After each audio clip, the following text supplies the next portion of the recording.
আমরা কিভাবে গুগল ড্রাইভে আমাদের লিঙ্কটাকে শেয়ার করব। ওকে, গুগল ড্রাইভে যদি আমরা কাজ করে জমা রাখি, সেটা আমরা পোর্টফোলিও হিসেবেও আমাদের যে ক্লায়েন্ট আছে তাকে আমরা ভবিষ্যতে দিতে পারবো। আর গুগল ড্রাইভে রাখলে একটা সুবিধা হচ্ছে আমাদের কাজটা হারায় যাবে না। অনেক সময় আমাদের কম্পিউটার নষ্ট হয়ে যায়, এক কম্পিউটার থেকে আরেক কম্পিউটার নিতে গিয়ে ফাইল নষ্ট হয়ে যায়, তো গুগল ড্রাইভে এটা সেভ থাকবে। আমরা সবাই জানি যে যে কোনো জিমেইলে 15 GB একটা ড্রাইভ পাওয়া যায়। সেটা কোনটা? এই যে এটার মধ্যে অনেক কিছু রাখা যেতে পারে, যেমন ছবি, ফাইল, ভিডিও, অনেক কিছু রাখা যেতে পারে। তো ভিডিও রাখলে আসলে এই জায়গাগুলি অনেক বেশি বড় হয়ে যাবে, এখানে কাজের ফাইলগুলি রাখাটাই সবচেয়ে বেশি শ্রেয়।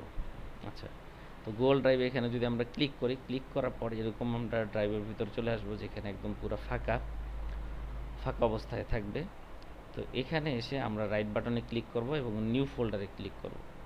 রাইট বাটনে ক্লিক করে যদি আমরা নিউ ফোল্ডারে ক্লিক করি, দেন এখানে প্রথমে আমাদের নামটা লিখতে হবে। আমি নামটা ধরলাম যেমন আবদুল্লাহ, আমার নাম যদি আবদুল্লাহ হয়ে থাকে, আবদুল্লাহ, দেন একটা হাইপেন দিলাম। দেন আমাদের দিতে হবে কি, আমাদের যে বেস নাম্বারটা থাকবে সেই বেস নাম্বার। আমাদের বেস নাম্বার কত? জিডি 2302 ক্রিয়েট করলাম। তো এইভাবে আমাদের নামটা দিতে হবে। নামটা দেওয়ার পর কী করতে হবে, মোর অপশন, এখানে থ্রি ডট আছে, 3টা ডটের মধ্যে আমাদের এখানে মোর অপশন দেখতে পাবো। এরকম 3 ডটে আমরা ক্লিক করলাম।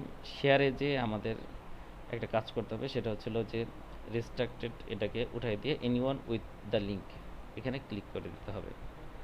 দেন কপি লিঙ্কের মধ্যে আমাকে ক্লিক করতে হবে। এখানে দেখব যে আমাদের এটা সবুজ হয়েছে কিনা। হ্যাঁ, পাবলিক মোড, এটা হচ্ছে পাবলিক মোড অন হয়েছে, এটা হয়েছে কিনা। দেন কপি লিঙ্ক করতে হবে এবং ডানে প্রেস করতে হবে। ওকে, তাহলে আমাদের এই ফোল্ডারটা হয়ে গেল। এবং এই যে এই জায়গাটুকু আমাদের ফোল্ডারের যে থাম্বনেইলটা আছে, এই থাম্বনেইলে আমাদের একটু চেক দিতে হবে যে এই ফোল্ডারটা মানুষের ছবি আসছে কিনা। মানুষের ছবি যদি আসে তাহলে বোঝা গেল যে এটা শেয়ারেবল হয়েছে। আর যদি এই ফোল্ডারে যদি কোনো ছবি না আসে, যদি ফোল্ডার মতন থাকে, তখন কি বুঝতে হবে যে এটা এখনও শেয়ারেবল হয় নাই। ওকে, যেমন যদি এটা যদি শেয়ারেবল না হয়, তখন এই অবস্থায় থাকবে, দেখে রেস্ট্রিক্টেড অবস্থায় থাকবে। ডান দিলাম, এই যে এটা কিন্তু চলে গেল। আর যদি আমরা এটাকে শেয়ার যদি দেই, শেয়ার দিয়ে যদি এখান থেকে এনিওয়ান উইথ দ্য লিঙ্ক এইটা যদি প্রেস করি, ডান দিই, তাহলে কিন্তু আবার ওই আইকনটা, হ্যাঁ, ফোল্ডারের থাম্বনেইলে ওই আইকনটা চলে আসবে। তার মানে এটা শেয়ারেবল অবস্থায় আছে। দেন আমাদের কি করতে হবে, যেই লিঙ্কটাকে কপি করছি সেই লিঙ্কটা গিয়ে এখানে গিয়ে আমাদের গ্রুপে পেস্ট করে দিতে হবে। ওকে, এই যে এইভাবে লিঙ্কটা দিয়ে আমাদের পোস্ট করে দিতে হবে। তো এই লিঙ্কটাকে আমরা পোস্ট করে পোস্টে ক্লিক করলেই পোস্ট হয়ে যাবে। আচ্ছা, এখন আমরা আবার চলে আসলাম আমাদের সেই গুগল ড্রাইভে, যেখানে আমরা ফোল্ডার ক্রিয়েট করছি। ফোল্ডারটা অবশ্যই এরকম ক্রিয়েট করতে হবে। আবার এখান থেকে গিয়ে আমাদের যে গ্রুপ আছে সেই গ্রুপের মধ্যে ফোল্ডারটা শেয়ার করে দিতে হবে। দেন আমাদের কি করতে হবে, এখানে ডাবল ক্লিক করে এখানে যেতে হবে। ডাবল ক্লিক করে আমরা ফোল্ডারের ভিতরে গেলাম। ফোল্ডারের ভিতরে গিয়ে নিউ ফোল্ডারে ক্রিয়েট করলাম। নিউ ফোল্ডারে ক্রিয়েট করে 01 ফটোশপ লিখতে হবে, ফটোশপ।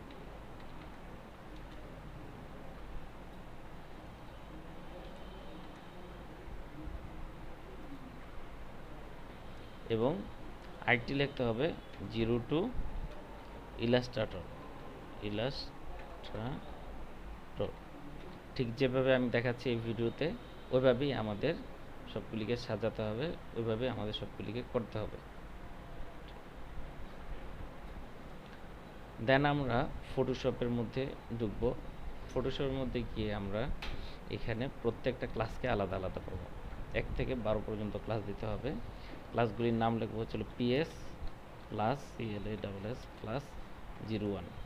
তো এটাকে আবার আমরা যদি কপি করে নিই, দেন ক্রিয়েটে প্রেস করি, তাহলে আমরা পরপর খুব সহজে পেস্ট করার মাধ্যমে আমাদের ক্লাসের সংখ্যাগুলি এইভাবে বসাই দিতে পারবো।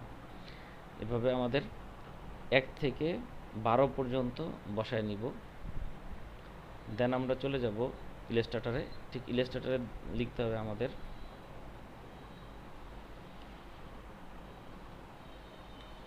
এআই, ইলাস্ট্রেটরই হবে হচ্ছিল এআই ক্লাস CLASS ক্লাস 01। এটাকে যদি আমরা কপি করে রেখে দিই, ক্রিয়েটে প্রেস করলাম, আবার যদি আরেকটা করি, ফাইল আপ,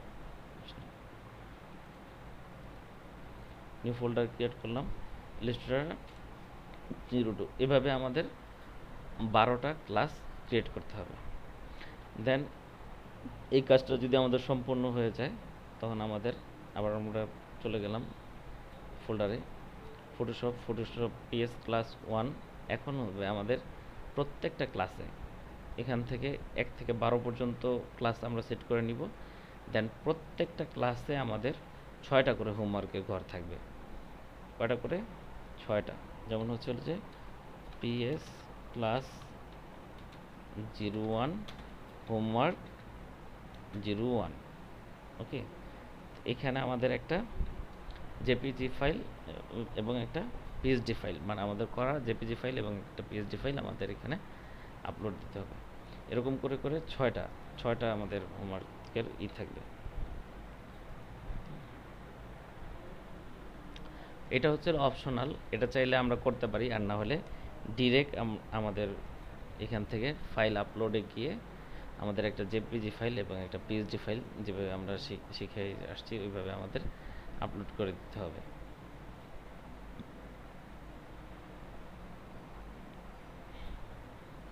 একটা জেপিজি ফাইল, একটা পিএসডি ফাইল। যেমন আমি যদি একটা পিএসডি ফাইল, যেমন এই ফাইলটা আমি আপলোড করলাম, ধরলাম যে এটা আমার হচ্ছে হোমওয়ার্ক, ফার্স্ট ক্লাসের হোমওয়ার্ক, এটা আপলোড হয়ে গেছে। এখন এটা যদি একটা জেপিজি ফাইল থাকে,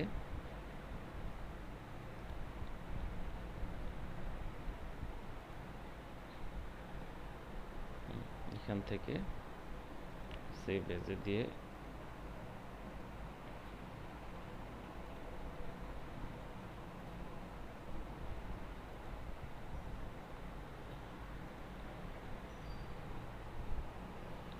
তো কি করতে হবে, আমাদের জেপিজি ফাইলটাকে আপলোড দিতে হবে। ওকে, এই যে জেপিজি ফাইল। তো এরকম নাম থাকা যাবে না, জেপিজি এবং পিএসডি তো আছে, কিন্তু এই যে ভিলেজ 1 ভিলেজ 2 এরকম নাম থাকবে না। এটার নাম থাকবে হচ্ছে এরকম PS ক্লাস 01 হোমওয়ার্ক। আমি ধরে নিচ্ছি যে এটা ক্লাস 1-এর হোমওয়ার্ক 3, এরকম আর কি আমাদের নাম থাকবে, ক্লাস 1-এর হোমওয়ার্ক 3।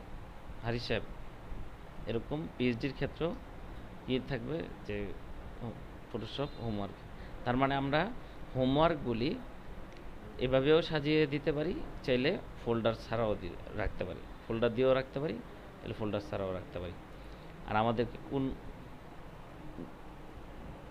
ফোল্ডারটা শেয়ার করতে হবে, অবশ্যই নাম এবং সহকারে যেই নাম এবং বেস নাম্বার সহকারে যেই ফোল্ডারটি আমাদের ক্রিয়েট করা আছে, সেটাকে আমাদের কি করতে হবে, শেয়ারে গিয়ে এনিওয়ান উইথ দ্য লিঙ্ক করে, কপি লিঙ্কে ক্লিক করে ডান করে ওইটাকে শেয়ার করে দিতে হবে।